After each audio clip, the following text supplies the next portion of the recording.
Parliament and all of that. How's your constituency doing?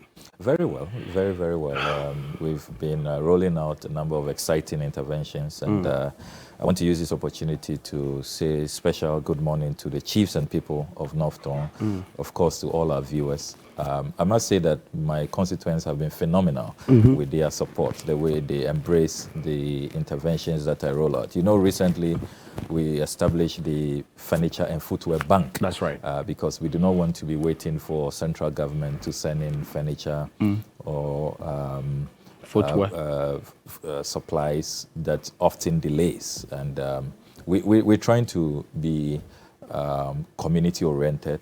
We're trying to do our best to find homegrown solutions to chart a path of progress, of development that is self-reliant, so that, you know, we are not, as it were, limited by waiting for others outside the constituency. And it's been amazing so far. We have, you know, thousands of furniture that we are distributing to address this acute shortage of furniture in rural schools.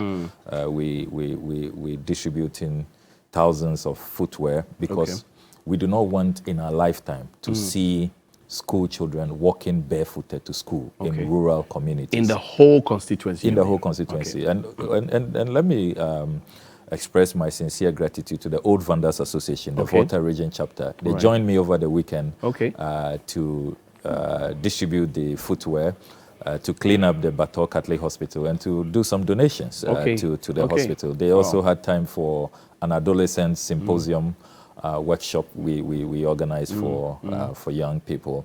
So it's been tremendous. We're putting up the first theater for the Volutagaji Joapon corridor. You know, that whole corridor to Ho, that's a major highway. That's right. Yet we don't have, you know, a theater facility for surgery. So if there's an accident or there's some emergency, that's probably Jolopita, all those places. Yes. Wow. Yeah. So it's about 97% complete. 2 weeks ago, I went on a tour, and the medical equipment I ordered are also almost here.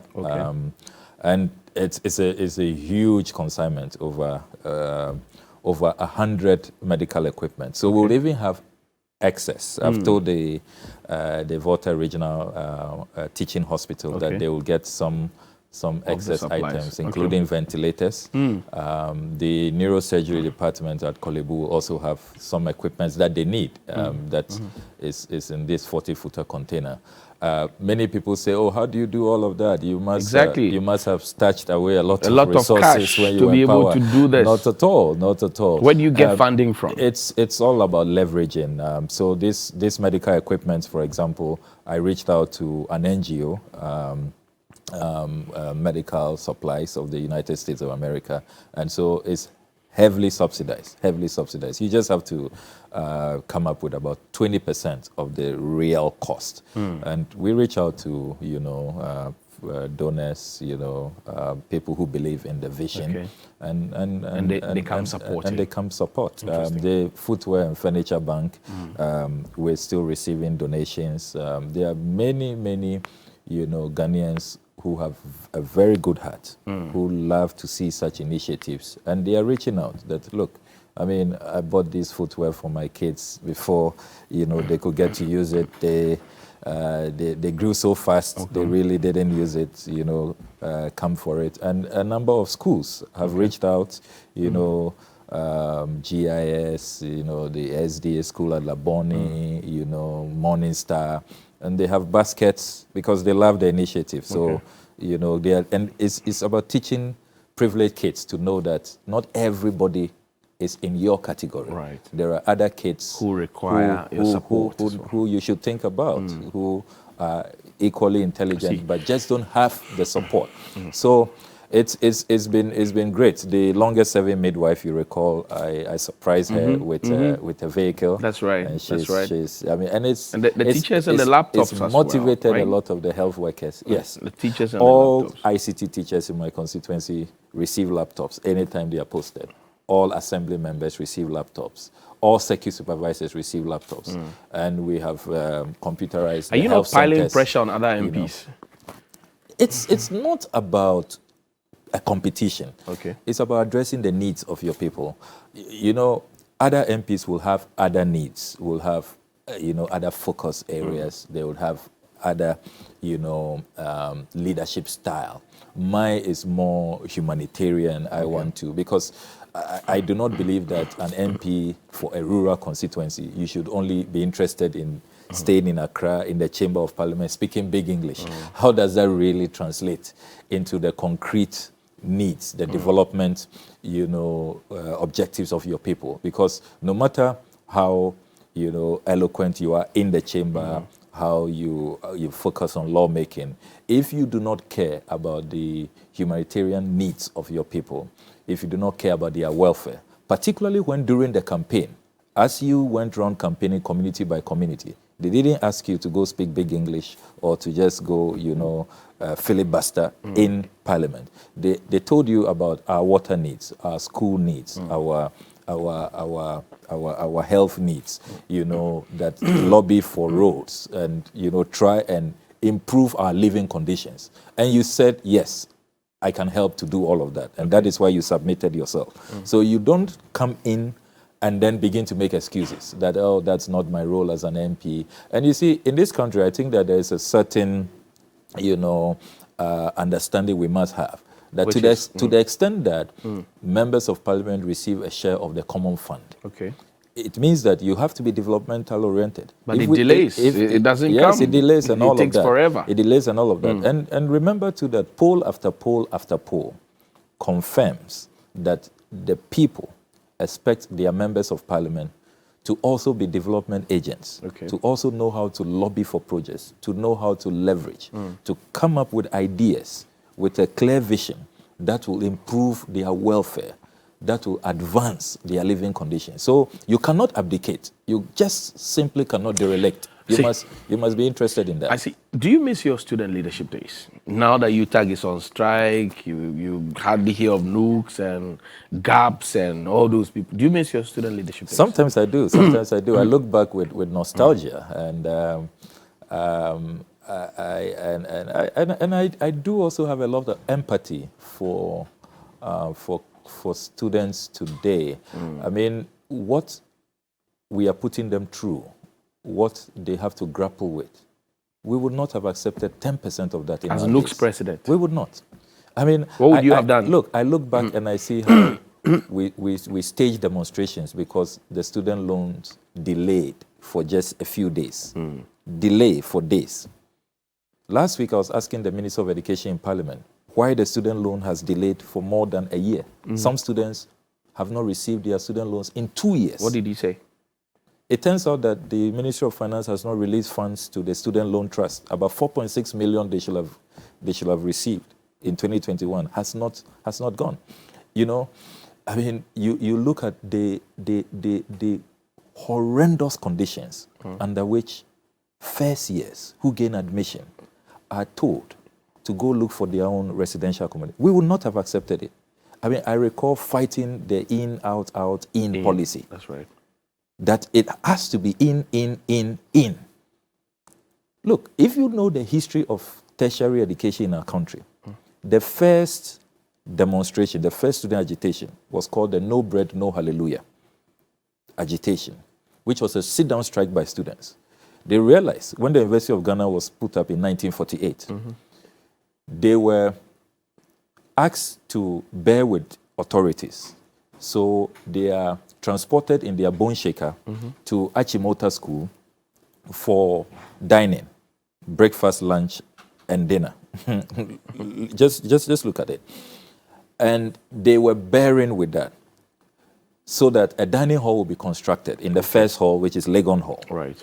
Then the students realized that suddenly work on the dining hall project has stopped, and they were putting up a chapel instead. The students said, no bread, no hallelujah. We should, have been fed before we can, have some energy to praise and worship the Lord. And they staged a demonstration. They said they won't go to Achimota again for meals. And guess what? The authorities had to immediately stop work on the chapel and complete the dining hall project. Are you suggesting that Ghanaians should kick against the cathedral and ask the government to focus on their bread and butter issues? You see, when you look at how far we have come, look, there was a demonstration in the early 1970s, and I would encourage student activists to read Professor Francis Agbodeke's book on a history of the University of Ghana. It catalogs all these glorious days of student activism. Students at the University of Ghana who were being fed breakfast, lunch, dinner, who were sleeping one in a room, demonstrated that they wanted a balanced diet, that they were being offered too much chicken, that they are living near the sea, they are in Accra, they wanted some fish, and you look at even with all that luxury. With all that, you look at the decline. Look at the decline.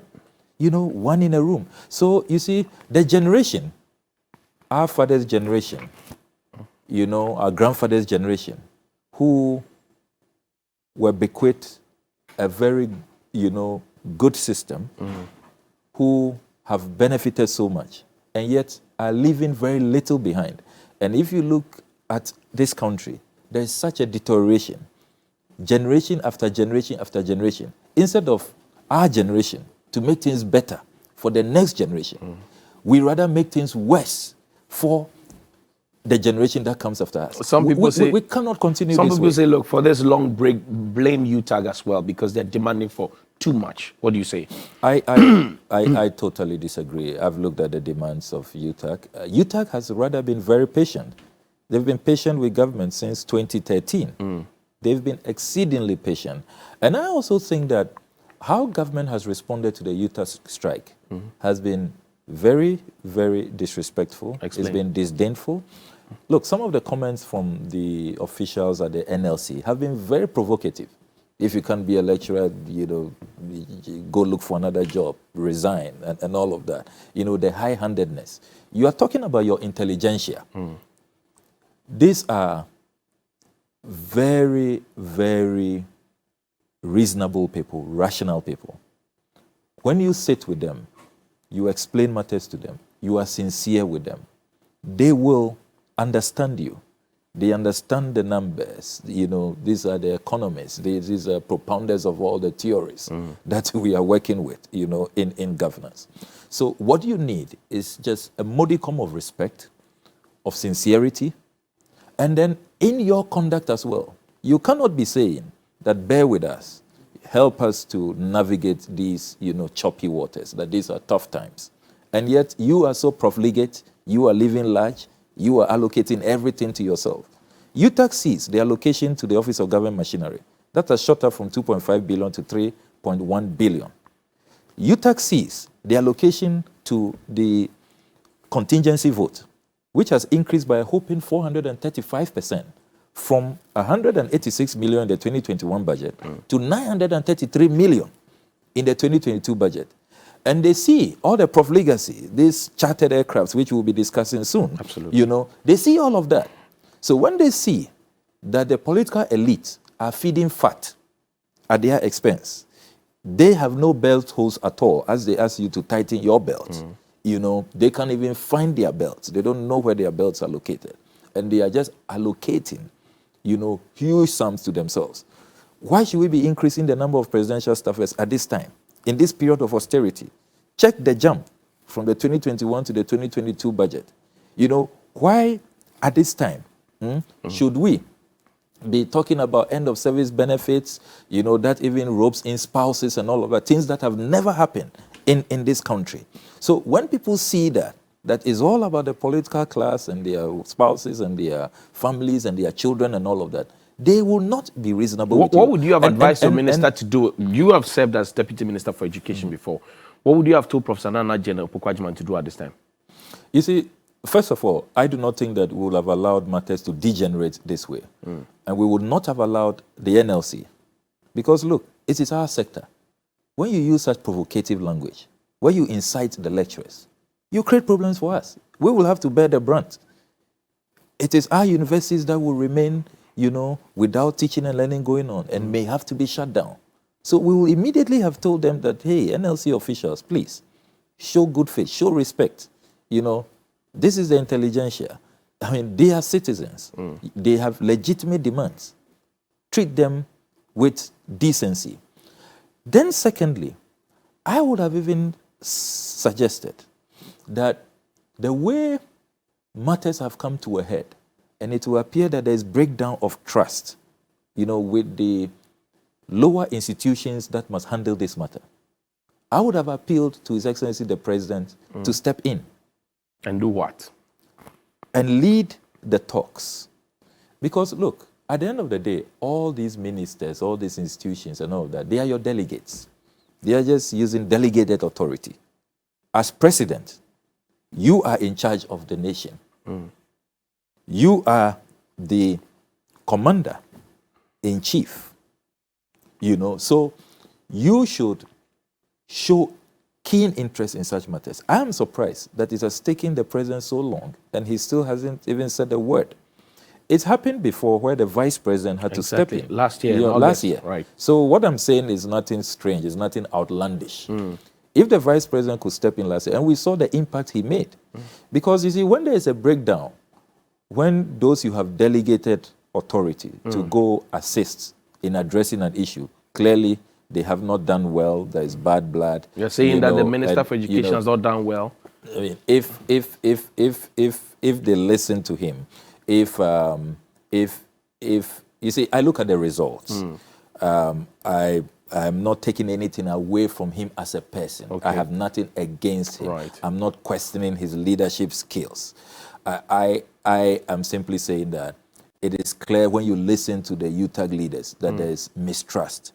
They don't have confidence in the people who are engaging them. Look, they even say that for a long time, the Minister of Education himself was not even making time to meet them, that they've sent to the negotiation table very low-line officials who are not decision makers, who are not in the position, you know, to implement the outcomes of the meetings. And that itself is problematic. I think that the level of seriousness that should have been attached by national leadership to this UTAG strike was not, you know, brought to bear. And that is what has led to the deterioration that we are seeing. I see. Interesting. My exclusive here with Honorable Samuel Ablakwa is the Member of Parliament for the North Tongu constituency. He's also a ranking member on the Foreign Affairs Committee of Parliament. Quick question though, with all the things that you've done in your constituency, former NUCS leader and all of that, are you dragging some young people along? Absolutely, absolutely. I make time for mentorship a lot. I'm happy to say that already a good number of my mentors are doing very, very well. Okay. I mean, you know some of them. I'm always proud of Edem Agbana. Oh, okay. You know, He's your mentee? Yes, right from his days at the University of Ghana, becoming NUCS president, you know. Another one, Esinam, who became only the second female SRC president. She's also doing very well. You know, they're good. Do you mentor only NDC people? They're a good number of activists. No, not at all. Not at all. I mean, it will interest you to know that, and Samia Oku has said this publicly before, when we were on campus. I mean, he took inspiration from me. He was one of my mentees. Indeed, I prepared him for his first radio interview on Radio Universe. So I say that in all humility that, you know, we were privileged to get into activism very early. In first year, I was press secretary of the SRC. Of course, from JRSRC. Yes, you know, and even from secondary school, I was, you know, a regional trustee of the Greater Accra Student Representative Council. So, I mean, and I became editor-in-chief of the, you know, SRC magazine in second year. So I was very active, you know, very early on, you know, on campus. I see. Even before I became president of the National Union of Ghana Students. So I have mentored, I have been, you know, a study group leader, you know, in all kinds of formal and informal arrangements to bring up more young people. And it's been great. And it's something I keep doing and I love to do. And I always want to see even those who, you know, have come after us become even greater, you know, than Yesterday, you made a a statement in Parliament about youth unemployment. it looks like it's becoming a quagmire that is getting mired. Where's the solution? This matter calls for very sober reflection. I mean, I've been looking at the statistics and it's frightening. You know, when the population housing census was released, the focus of the nation has been, oh, the population has increased from 24 million to 30.8 million. But in there, when you look at the data, youth unemployment has almost tripled since the last census in 2010. It's now at 13.4%. The last time in 2010, it was just 5%. You have a situation where the category between 15 and 24 years in the population housing census, we are told that unemployment in that category is 32.8%. The World Bank is also saying that when you look at our underemployment, that is people pretending to be working, because all of this NAPCO we do, JIDA, and they are all not really decent jobs. It doesn't meet the ILO standard of decent jobs. They are just stopgap measures. So underemployment is at 50% according to the World Bank. In the 2022 budget, the Minister of Finance reports at paragraph 33 of the budget that 6 million young people will be joining the labor force by 2024. And yet, we don't seem to have a solution. So I was saying in my statement on the floor yesterday that the time has come for us to consider a Marshall Plan. A Marshall Plan on growing youth unemployment. We must admit that we are in a state of crisis. And I'm glad that the first deputy speaker said that, so far as he's concerned, this is the most important statement. And Parliament, your statement? Yes, the statement I made. This is the most important statement, and that, Parliament must really pay attention to this. The minority leader had some, impressive perspectives. He has been Labour Minister before, and he says that, look, the time has come for us to even now stop. Not only be looking at GDP and inflation and all those macroeconomic indicators, we should also be looking at employment figures. How many jobs are we creating every week, every month, every year, as we see in other jurisdictions? And look, what drove me to start researching in this was that incident on the 10th of September last year, when the Youth Employment Agency said they were organizing a job fair at the conference center. At the conference center. And I saw the videos of young people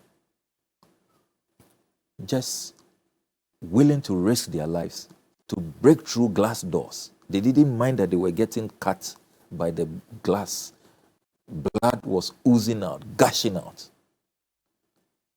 And yet they were just surging on to just secure a job opportunity, which was not even instant, but just some interview date or some opportunity to send an application letter.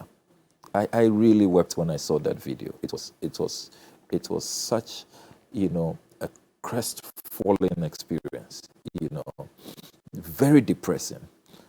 And you see, I have also in 2018, I took it upon myself during the migrant crisis. Took it upon myself to travel to Europe, to Spain, to wait for those dangerous dinghies that land across the Mediterranean. And I saw for myself Ghanaian young people, including women. I will never forget that woman who gave birth as she traveled. She traveled pregnant through the Sahara Desert, through the Mediterranean.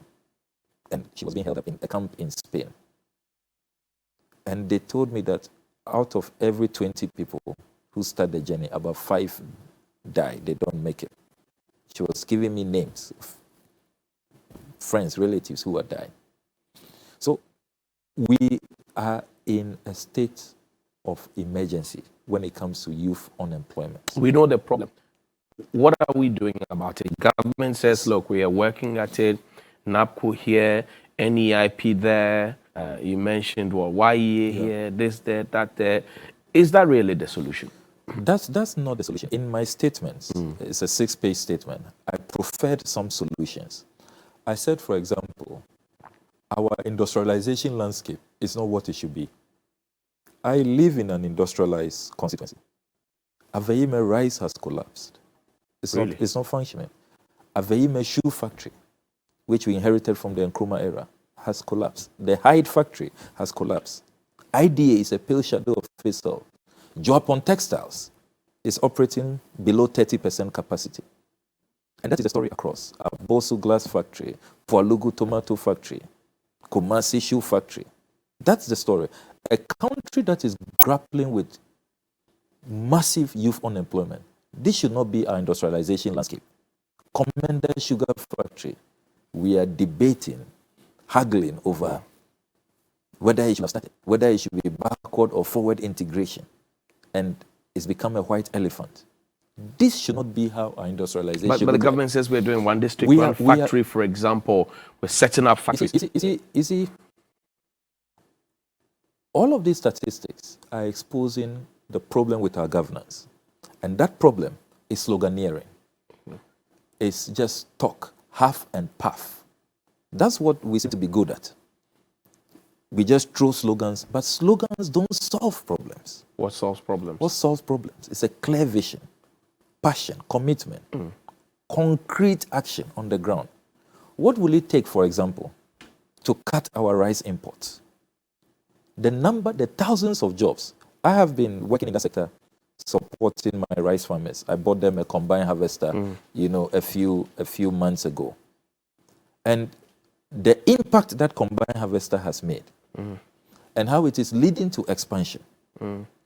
Over the last 40 years, this country has seen such a jump in rice importation from the region of $40 million to in excess of $500 million as we speak, every year. Imagine those millions of dollars, the jobs it will create, and how it will empower young people. Is that not why government says they want to cut the benchmark values so that we can focus here and produce from here? You see, why did they have to carry out those, benchmark withdrawals that they did in the first place? You see, knee-jerk reactions would not address the issues. Can you imagine a policy which says that we are going to be rice sufficient? All our secondary schools, all our security services, all our prisons, and all government functions, we will serve only local rice. Imagine what that would do. Imagine. And there's a conscious effort, the buffer stock, and it is a policy. There are sanctions if you dare deviate. Imagine what that would do. The president said that on the 20th of December 2019 to us, when we met him at the presidency, that forthwith what you were saying should be done. I don't know if it's being done. You see, follow truths. President will say something. I recall when the president said, was it in 2018, that by August, the Jubilee House will go solar. When I sought to find out after the deadline he had given what had happened, many people had even forgotten about it. So, you see, follow through. And it's not just, you see, things just don't happen. Nature abhors a vacuum. Okay. You must take concrete steps. Year 1, what should I do? Year 2, year 3. You don't see that happening. It takes, clear vision and an actionable agenda with a sanctions regime. If you are a minister of education, you are not complying, you are a headmaster, you are a bezer, you are the head of the buffer stock company, and you are not complying, your agenda, what you are doing, doesn't fit into the national policy, the president's vision. Look, Achampon did that with the Operation Feed Yourself. Right. He celebrated up to now. And it worked. So we have the capacity to do these things. But it's just that, leadership these days is all about just talk. They don't follow through. They are not hands-on. They are not monitoring. You know, they haven't set clear targets. You don't have clear KPIs that appointees your first must follow. solution is that this will not be a production landscape, Our industrialization landscape. Yeah. What's the second one? You're talking about follow-throughs as well, and a sanction regime. Yes. I am looking at solutions that the government could pick from. What else? The second solution, which I preferred in my statement, is that we need a young people's entrepreneurial bank. Okay.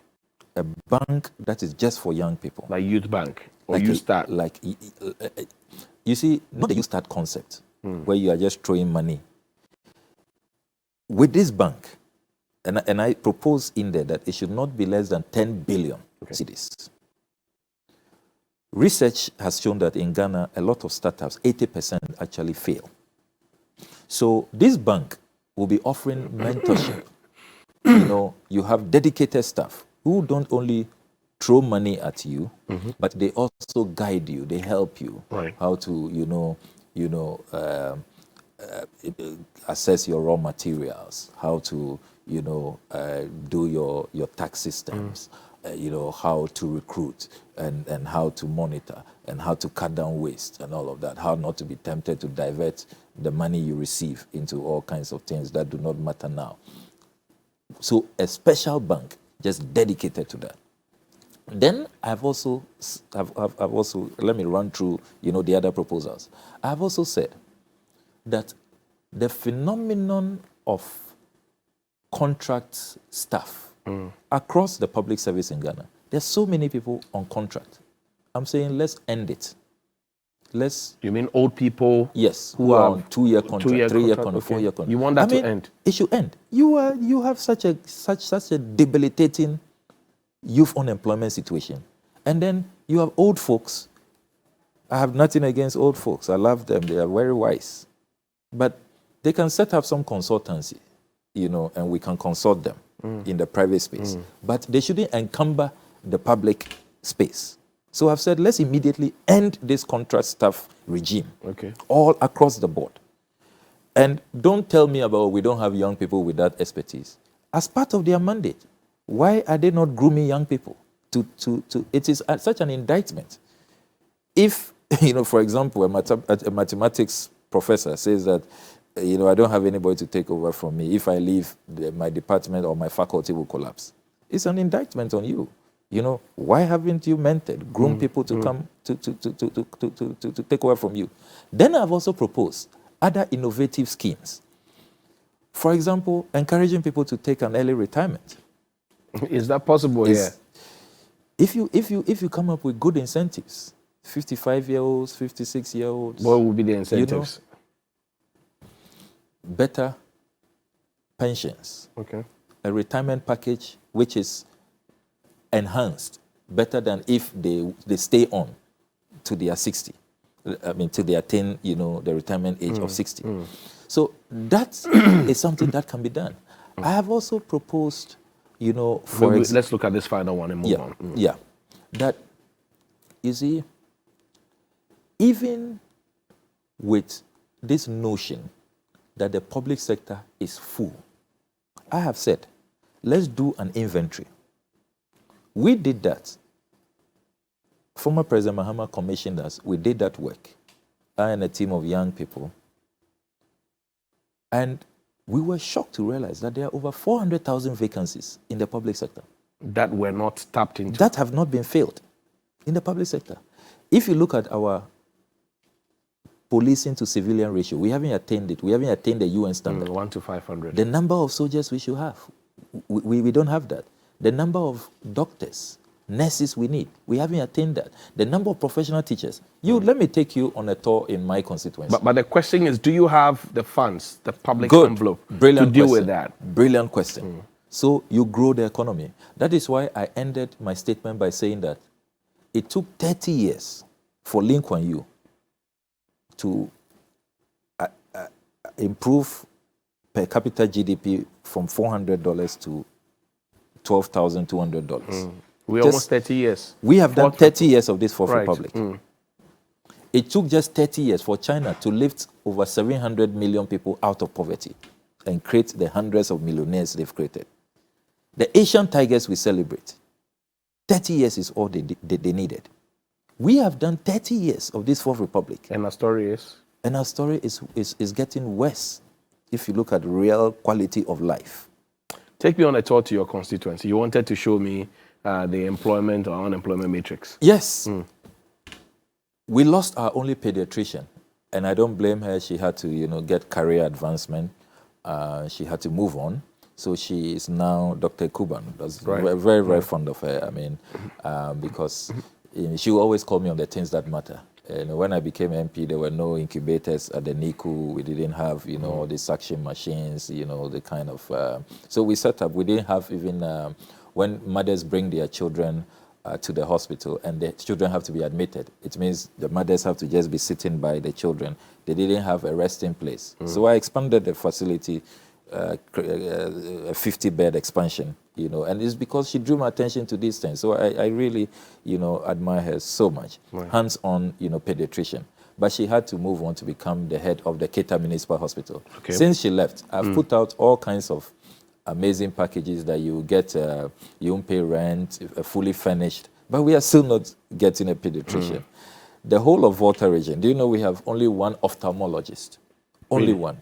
Only one, that eye specialization. So if you do an HR inventory of our country, you realize that we need the professionals. And these are all people who will be paid by... So you see Ken Oforiatta got it wrong when he said the payroll is short. Ken Oforiatta got it totally wrong. Safumafu got it totally wrong. What they must admit is that we need all of these people. There are acute shortages across the country in key HR sectors. Do we have the money? What we don't have is an economy that has been expanded. An economy that has expanded. Because, yes, if you are doing sometimes national revenue, about 60% is going into, salaries and wages. Salaries and wage compensation. It's not a good sign. It means that you are not collecting enough revenue in the first place. I don't know why we always want to just look at just one side of things. How about looking at the other side? Which is grow your economy. Expand the tax net, not by burdening the same people always. And that's why e-levy is so regressive. Expand the tax net. Cut wastage. That 12.8 billion the Auditor General is talking about. PIAC is talking another 1.2 billion we have lost from our oil resources. That 12.8 billion has been challenged. To say it's not money that has been lost. It's money that is recoverable. It's retrievable. Yes, but is it being retrieved? It has not been retrieved. So for now, it is lost. I have not seen any surcharge regime that has been activated where people who have pocketed those sums are being asked to bring them back. We are rather chasing poor Momo users, and then our tax exemption regime. Last week, I had to complain about that. I was sitting in Parliament and saw on our order paper fat companies receiving tax exemptions to the tune of $100 million. $100 million. In Ghana? In Ghana, only in 1 week. At a time that you are chasing after vulnerable, poor Momo users, struggling Ghanaians, for e-levy, those who can pay, who can afford, you are giving them tax exemptions. And you see, this business of, if we don't give them the tax exemptions, the contract sums will be bigger. What is our negotiating record? Our negotiation record as a country. We are noted for negotiating poorly, shabbily. So I disagree. I think that we must quickly fix our broken tax exemptions regime. Okay. This business of cronies, in fat companies, in conglomerates, a certain corporatocracy has emerged where, big businesses aligned with their cronies in power within the political elite just, refuse to pay their fair share and get away with it. It cannot continue. It creates foreign direct investment. That's the argument of government. They create jobs. There's a quota system in place. It's total hogwash. Look, the president himself was speaking the way I'm speaking in his State of the Nation address, the message on the State of the Nation for 2017. He promised to fix the tax exemptions regime. 5 years on, what's going on? You complain about the president's travels. You are not happy, are you? All of us should be outraged. We must be totally appalled by the level of cruel profligacy which President Akufo-Addo is exhibiting. Why? Ghana has a functioning presidential jet, the Falcon 900 EXE, which remains in pristine condition. Parliament was told when the presidential jet was being purchased in 2008 by the Kufuor administration that the jet has a lifespan of 20 years minimum. We are in 2022. This jet arrived in 2010. It's done just 12 years. We are nowhere near the lifespan of this jet. Our contemporaries who also bought the Falcon, a much older version, take for example Namibia. The Namibian president, President Gengop, is using his 32-year-old Falcon. It takes him everywhere. It took him to the United Nations General Assembly meeting. It's taking him on all these European tours. The French president also ordered a presidential jet. They ordered their presidential jet. It arrived in 2010, just like us. They are still using it. The Americans, viewers can Google when Air Force One was purchased. 1991 is when it arrived for use. They are still using it, more than 30 years on. President Biden is not complaining, even though I know that since the Obama era, there have been plans to now, replace it. But President Trump complained that it was too expensive. Can you imagine? President Trump, thought it was the plans were too elaborate. Biden has also suspended plans because there's a pandemic. We in Ghana, our president opts to abandon the presidential jet and goes to charter the world's most expensive, most luxurious aircraft, the ACJ320neo. In May, when I first broke the story, when we first caught the president. When you say caught, because yes, caught because it was they were doing that with the hope that they will not be exposed. And I am further fortified in this conclusion because of how ministers have conducted themselves when we have demanded answers in Parliament. They have been very, very, very, very they have not been forthcoming. They're telling you it's a national security concern. How can it be a national security concern? So you see, the ACJ320neo was used in May, £15,000 an hour. That figure has been challenged. So put out the accurate figure. And you see... So you are exaggerating. You see... You're just trying to make the government unpopular. That cannot be true because I carry out my due diligence as ranking member of the Foreign Affairs Committee. It is my duty to inform the people of this country with accurate facts.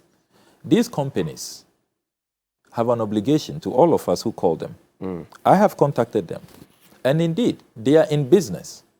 When you call them, you can, as journalists, you can call them and find out. The ACJ320neo, I want to charter it. How much will it cost me an hour? Just do that, because I have done that. That's how I got my figures.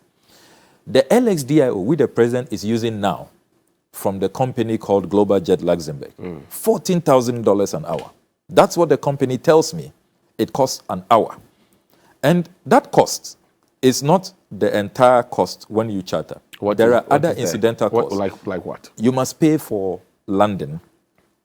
Every airport, they have their landing charges. Before you land, you must make sure you settle those bills. You must pay for parking.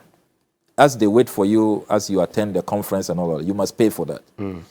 You pay for the icing. You pay for the round trip. Remember that when you order, the aircraft will come empty to pick you up. You pay for that. When you have disembarked, the aircraft must go back to base. You pay for all of that. Then the aircraft uses a 7-member crew. Per their policies, they do not allow other pilots or other crew to use it. So even though we have the Ghana Air Force, the Communications Squadron, which is in charge of presidential travels, when it comes to these chartered aircraft, they cannot go near. That is the company's policy. Is that not a security compromise? So it is clearly a security compromise. So our president prefers to use these, people from other countries, a crew that is not been screened and vetted, that doesn't belong to the Ghana Air Force. He prefers them. Now, this 7-member crew, you pay them per diem. You pay them for their hotel bills. As they wait for you on these 10 days, you must pay for all of this. When you put all of that together, that is why I put out a very conservative estimate of 4.9 million Ghana cedis. That's too much. That the president's That's exaggerated, they say. So what is the figure? How can this be exaggerated? I've given you the breakdown based on what the company tells me, assessing what happens in the industry. You pay for all of these things. Are they denying that there's a 7-member crew aboard LXDIO? Are they saying they won't pay them per diem? Are they saying that they are going to flout the company policy of paying them for their hotel bills and all of that? These are facts, incontrovertible. I've done my checks. That is why it has been so difficult for them to put out.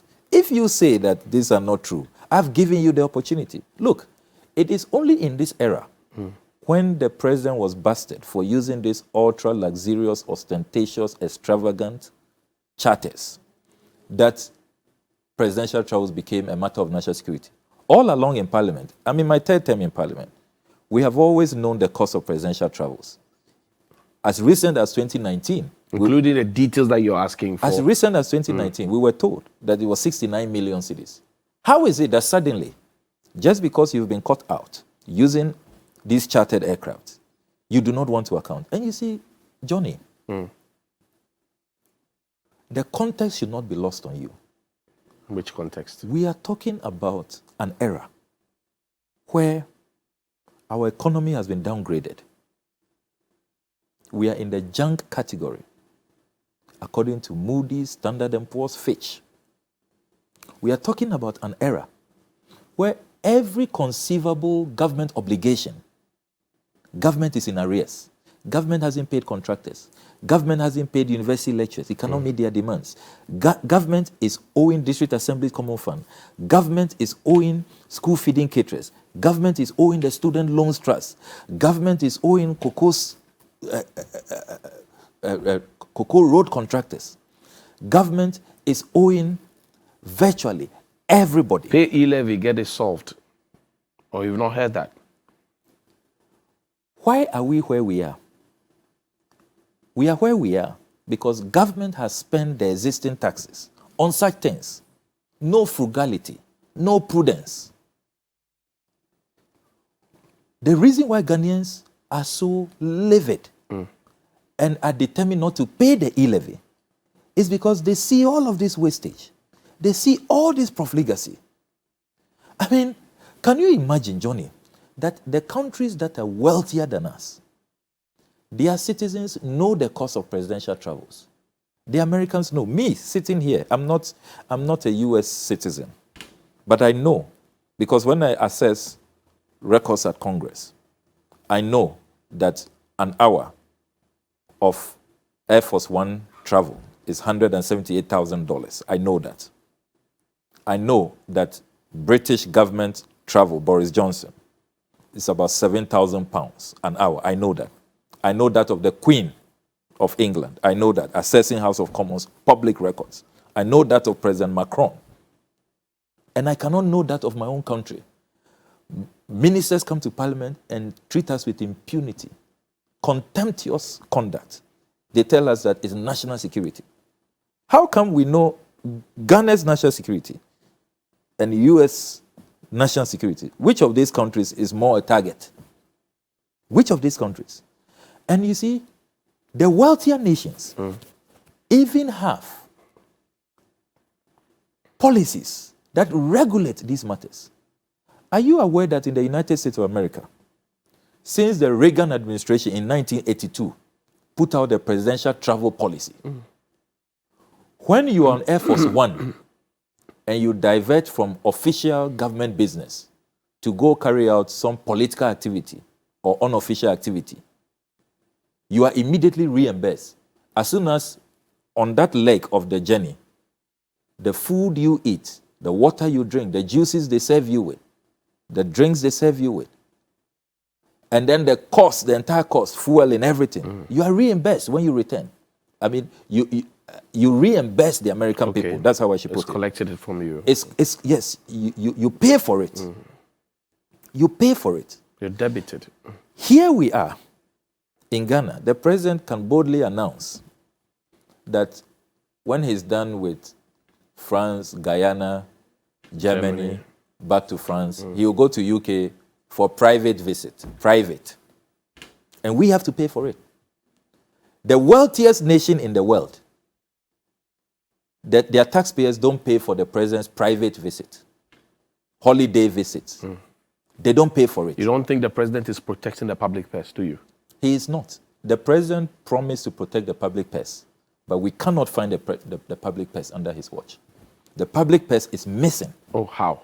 Mr. Kanu is holding the public purse. It's missing. You cannot say that the public purse is missing. It's totally missing, figuratively. You can't say that.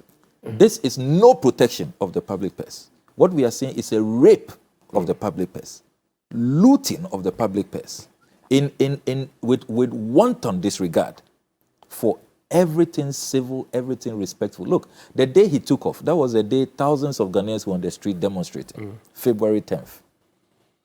Saying that stop your profligacy, manage the resources that you have very well, and you will not need the e-levy. So we are opposed to the e-levy. And yet, in their faces, he took off at 1 p.m. Well, the president is billed to speak at Bishop T.D. Jakes' youth conference again. And I'm sure you heard the glowing tribute that Bishop T.D. Jakes paid to the president. Spoke about 7 years ago, how we were wearing clothes that were not up to par. We didn't have highways, hotels, 5-star hotels, and all of that. I don't know what you think. There's a lot of ignorance. There's a lot of ignorance. There's a lot of ignorance. And I think that such things are insulting to us. They're really insulting. You see, I have a lot of respect for T.D. Jakes, and I think that he should just stay in preaching the gospel and, bringing biblical insights to us. He shouldn't fall for this Western propaganda that, Africans are, so backward, they are living on trees and all of that. I mean, why, there are no 5-star hotels in Africa, in Ghana. Since 7 years ago when he came. I mean, look, clearly whoever gave him that brief has done the respected Reverend Minister a lot of disservice. The president should quickly encourage him to visit Ghana, and to come and see for himself the great nation we are when it comes to, the beacon of hope that we represent, the stability that we have had, and the progress that we have made since same things he said, that we have made since independence. Progress under great leadership of President Akufo-Addo. We are one of the richest countries in Africa. Our GDP is good, second highest producer of cocoa in the world. He mentioned a lot of things. Transformational agenda. I can see from your face that, you see, nobody has said that Ghana is a failed state or Ghana is war-torn. You see, there's a certain perception that these people have about African nations, and we need to fight that. And we need to expose that. But what is clear is that this economy is not doing well. Ghana, if you look at the potential we had, if you look at where we were, by the time, a few days from now, we'll be celebrating or commemorating Ghana's Day of Shame, 24 February 1966. By the time that coup took place, if you look at where we were, the Black Star Line, if we look at our capacity, manufacturing our own shapes, our own, gadgets and all of that, Job 600, hosting Africa, the motorway projects, which was labeled as prestige projects. If you see the fact that we could even loan out money to other countries, the clear vision that the Osagifo Dr. Kwame Nkrumah exhibited, that is not where we are, today. I mean, look at how we've been downgraded. Look at the issue we were discussing earlier about youth unemployment, which I'm deeply frightened about. Look at the state of our finances. Look at, we owe virtually everybody, So when you have such a situation, you expect leaders to lead by example. You expect the president to show modesty. Look, none of the president's predecessors, none of them, not President Mahama, not President Mills, not President Kufuor, not President Rawlings, has exhibited such gross insensitivity. But then the argument is that when the president travels, he brings home stuff. For example, he went to Germany and brought you COVID vaccines. That example is always made. So he travels, he brings you something. You should be excited about it. That is very insulting. How so? And people should spare us that. Are they saying that if the president had traveled with the presidential jet, they would have said that because he arrived in Germany with the presidential jet, he would not be given vaccines? Is that what they are saying? When President Mahama, President Mills, President Kufuor, President Rawlings were traveling modestly, were not receiving anything from these travels, Ghana wasn't benefiting from these travels, what message do we think we're even sending to all these people who we go and beg? I mean, listen to them, or listen to the logic. They admit that our presidents are going out there for something, to look for something to bring us.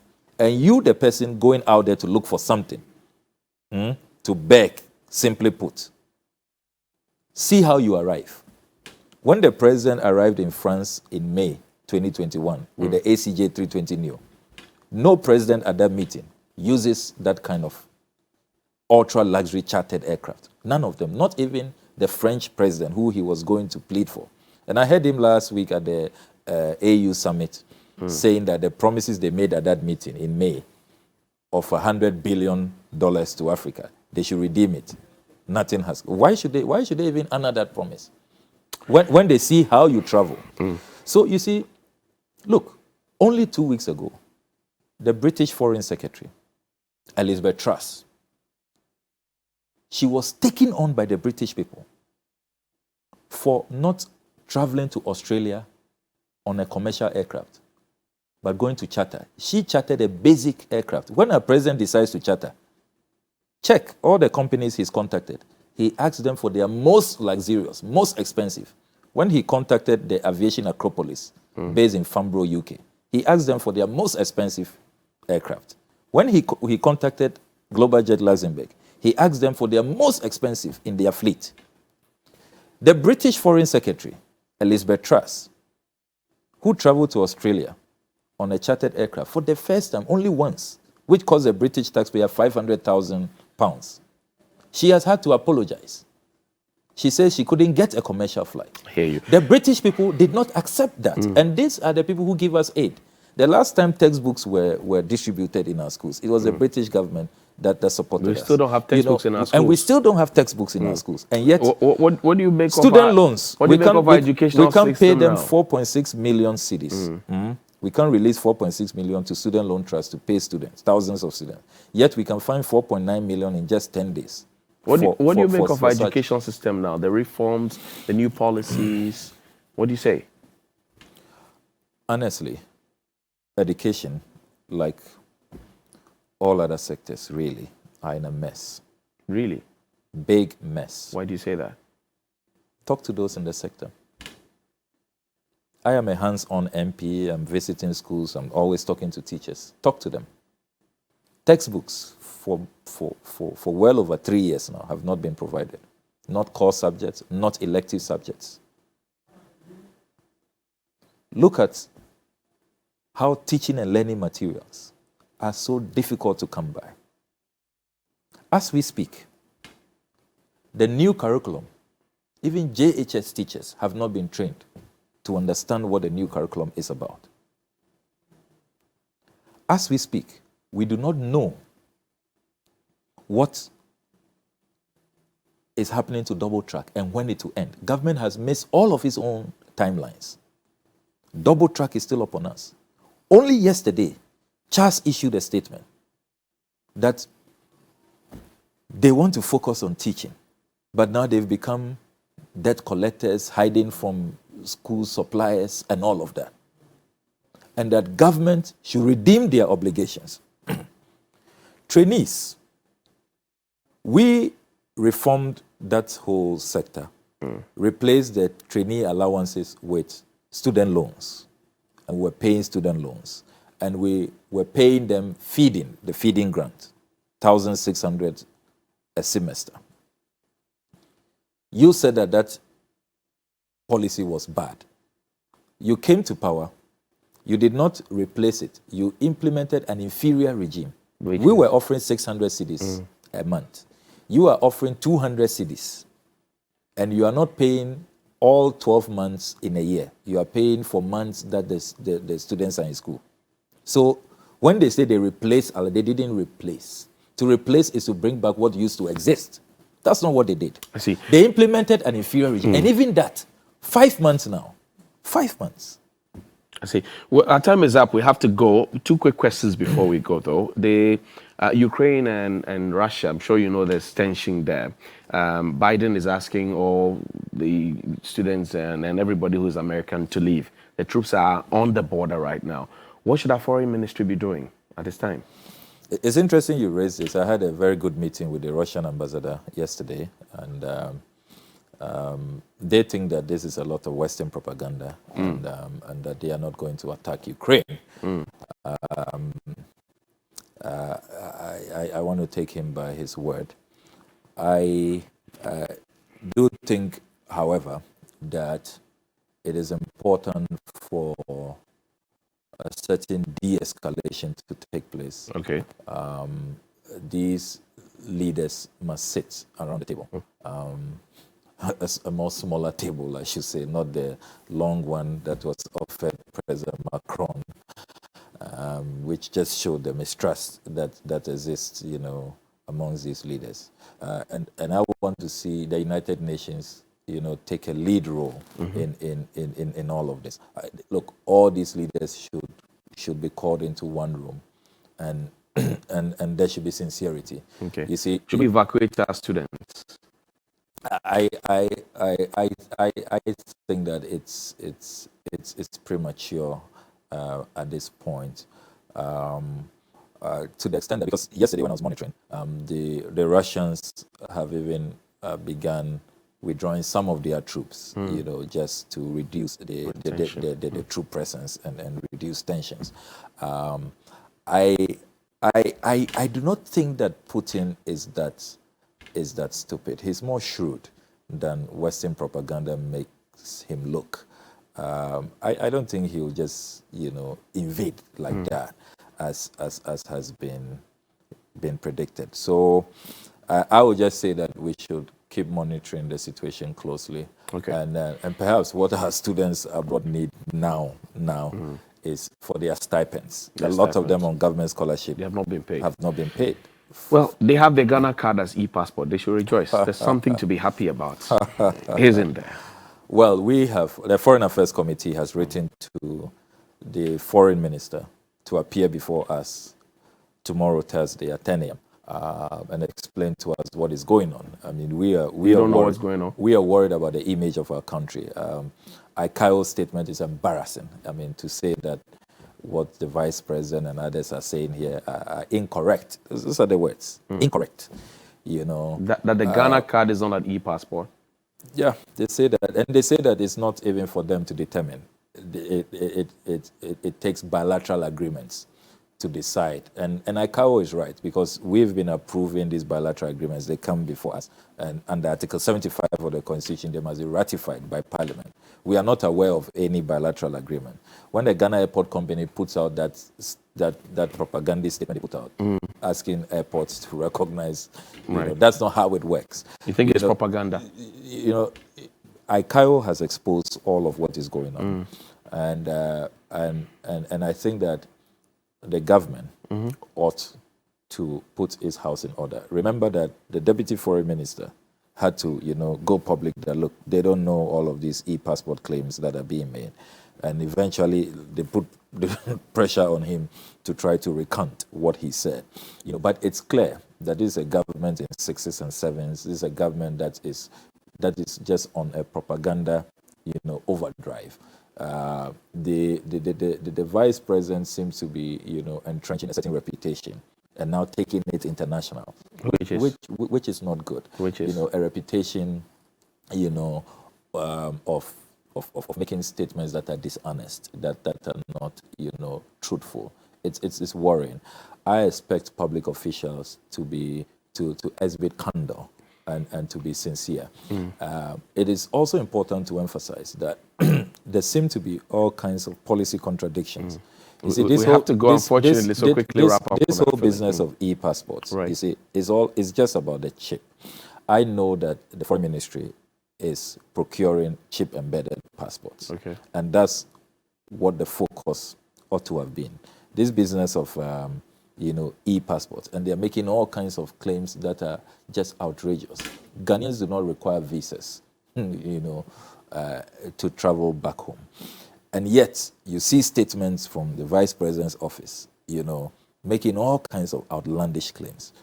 I am hoping that when the Foreign Ministry appears before us tomorrow, we will see our way clear. But you see, government should stop conducting itself in ways that international organizations would then have to expose them. It's not good for our international image. Sam, I thank you very much indeed. What is the ultimate option for you in your political career? Do you want to be president? I want to serve North Tongu very, very well. You don't want to be president? And leave a lasting legacy. You don't want to be president? That my children will be proud of. You have no presidential ambitions? You have been my Nook's president before. Yes. Do you want to be president of Ghana? You know me, that my philosophy about these matters is that you don't decide, you don't put yourself Have you heard that people every generation will have their leaders and the people will decide. It's not for you. If people come to you to be president, would you accept that? For now, I haven't given it a thought. But if your people come to you and say, Sammy, be the president of Ghana, would you? Johnny, you have not given it a thought. I haven't. Would you ever give it a thought? I haven't at all. Would you ever consider I think that it's a distraction. It's a distraction. I have every confidence in the leadership capabilities and the vision of President John Dramani Mahama, and I know he will do a fine job. He was doing a great job. Will you be his vice president? The verdict is out. I'm rooting for my boss, Professor Nana Jino Poku-Agyemang. I think that was an amazing ticket which should be maintained, and I would love to serve under these two. I think they make a fantastic pair. In the next cabinet, what do you want to be? Minister for Education or Minister for Foreign Affairs? I never go into any government with an expectation for any specific office, any particular office. I mean, that's the discretion of the appointing authority to decide. Even if they say that I should rest for other people to exhibit their capabilities, why not? I mean, will you be running for 2020? You have to be a team player. 2024 for North Tongu?